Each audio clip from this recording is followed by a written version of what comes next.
ভাই সিংঘাম এখানে ট্রেলার বেরিয়ে গেছে, ঠিক আছে। এটা কপ ইউনিভার্সের 5 নম্বর সিনেমা I think. Singham, Singham two, আমাদের সিম্বা, সূর্যবংশী, তারপর সিংঘাম এগেন। ঠিক আছে, সিনেমাটা ক্ষেত্রে আমি এক্সপেকটেশন অ্যাকচুয়ালি রাখিনি, একদমই রাখিনি, একদম লো রেখেছিলাম। তারপরেও বলছি ট্রেলারটা আমার কেমন লাগলো ভাই, জঘন্য, ফালতু, ফালতু ট্রেলার করেছে। হাসবো না কাঁদবো আমি দেখে বুঝতে পারছি না, মানে রোহিত শেট্টি কি বানিয়ে দিচ্ছে। প্রথম প্রথম যখন সিঙ্গাম এসেছিল, সিঙ্গাম টু এসেছিল, সিম্বা, ইভেন সূর্যবংশী পর্যন্ত ঠিক ছিল, বাট এটা কি ছিল ভাই। প্রথম কথা বলি, ট্রেলারটা 5 মিনিটের ট্রেলার, মানে 4 মিনিট 58 সেকেন্ড, 5 মিনিটের ট্রেলার, মানে শর্ট ফিল্মের থেকে একটু ছোট। শর্ট ফিল্মও বলা যেতে পারে, অনেক সময় 5 মিনিটের শর্ট ফিল্ম হয়। ঠিক আছে, তো বলে দিতে পারতো যেটা সিনেমা না, একটা শর্ট ফিল্ম হতে চলেছে। পুরো স্টোরি তো দেখিয়ে দিয়েছে, প্রথমেই দেখাচ্ছে স্টোরি একটা তো। প্রথম কথা, ইন্ডিয়ান ডাইরেক্টরটা কি ভেবে নিয়েছে জানি না, যে রামায়ণের গল্প চুপকে দিলাম, লোক দেখতে আসবে হলে, সেটা আদিপুরুষে দেখতে পেয়েছিলাম।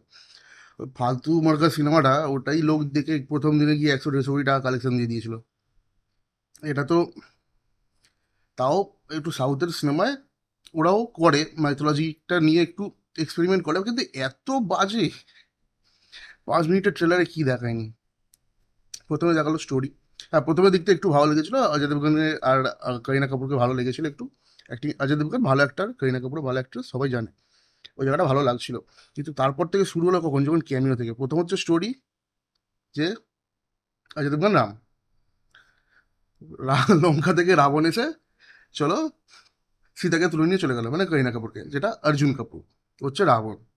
এবার রাম সীতাকে নিতে বেরিয়েছে, সাথে কে, আমাদের হনুমান হচ্ছে রণবীর সিং, লক্ষণ হচ্ছে আমাদের কি বলে টাইগার শ্রফ। ভাই বেদও লেগেছে, জঘন্য লেগেছে, জঘন্য। ঠিক আছে, জটায়ু হচ্ছে অক্ষয় কুমার, সব তো ট্রেলার রিভিল করেই দিয়েছে। আর দীপিকা পাড়ুকোনের এন্ট্রিটা ভাই খুব ক্লিন ছিল, খুব বাজে লাগছে, বিশেষ করে খুব বাজে লাগছে। দীপিকা পাড়ুকোনের ক্যারেক্টারটা খুব বাজে। আর সবই বুঝতে পারছি না, প্রত্যেকটা পুরোটা ট্রেলারটা জুড়ে খালি দেখাচ্ছে যে অজয় দেবগনকে সবাই পা ধরে নমস্কার করছে। মানে ওটা কি ছিল ভাই, পা ধরে নমস্কার করছে সবাই, মানে ও ভগবান এরকম টাইপ, মানে পুরো রাম দেখেছে তো রাম দেখাবে মানে এরকম ভাবে ট্রেলারটা। ঠিক আছে, ট্রেলারে নতুন কিচ্ছু নেই। অ্যাকশনগুলো আমরা এরকম অনেক দেখেছি, ইভেন সাউথে প্রচুর দেখেছি, সাউথে এরকম ভালো করে। হ্যাঁ, আগে রোহিত শেট্টিও করে গাড়ি বানানোর চেষ্টা, কিন্তু এটাতে বেটার, মানে স্কেলটা বেড়েছে কি না, ছোট গাড়ি জায়গায় বড় গাড়ি উঠছে, বড় গাড়ি ওঠানো হচ্ছে, এইটা হচ্ছে স্কেল। ঠিক আছে, কমেডিটা একদম ওয়ার্ক করেনি, কমেডি লাস্টের দিকে দীপিকা পাড়ুকোনের কমেডি তো একদম বাজে ছিল, মানে খুব বাজে ছিল, খুব বাজে। আর লাস্টে গিয়ে সেই একই জিনিস রিক্রিয়েট করেছে, যেই অক্ষয় কুমার আর রণবীর সিং এর মধ্যে যে একটা নোকঝোঁকটা লেগে থাকে, এখানে ওই সেই कितनी बार बोला है कि হেলিকপ্টার সে কूद के मत आया करो, टिकट ले लो।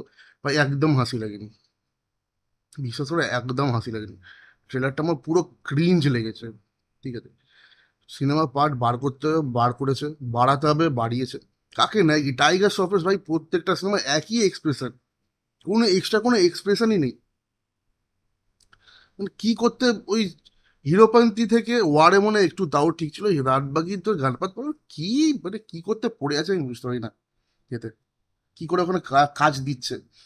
রণবীর সিং এর অর্জুন কাপুরকে মোটামুটি ভিলেনে খারাপ লাগছে না খুব একটা। অন্তত আমাদের বাংলার লর্ড বনির মতো তো নয়, লিডিং মোস্ট হিরো বলে কাজ করবো না। যাই হোক, সেটা বাদ দাও, ওটা বাংলাতে বাংলাতেই থাক। বাট দিওয়ালিতে মানে রোহিত শেট্টি একটা জিনিস কি মানে করে রেখেছে, প্রথম কথা তো ক্যামিওস চারদিকারই ঢুকেছে। আর ক্যামিওস না লং লং রোল।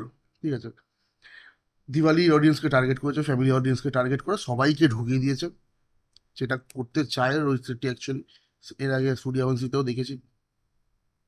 তো অডিয়েন্সকে টেকেন ফর গ্র্যান্টেড তো নিয়ে নিয়েছে, এটুকু গ্যারেন্টি বোঝা যাচ্ছে যে আমি যা দেবো তাই খাবে এরা। আমার এক্সপেকটেশন ছিল না কোনো সেরকমভাবে সিঙ্গাম এগেনে। আর বেরোনোর পরে তো আরোই ভেঙে গেল এক্সপেকটেশন, যে এ দেখার কিছু নেই। তবে যাই হোক, আসবে দেখবো।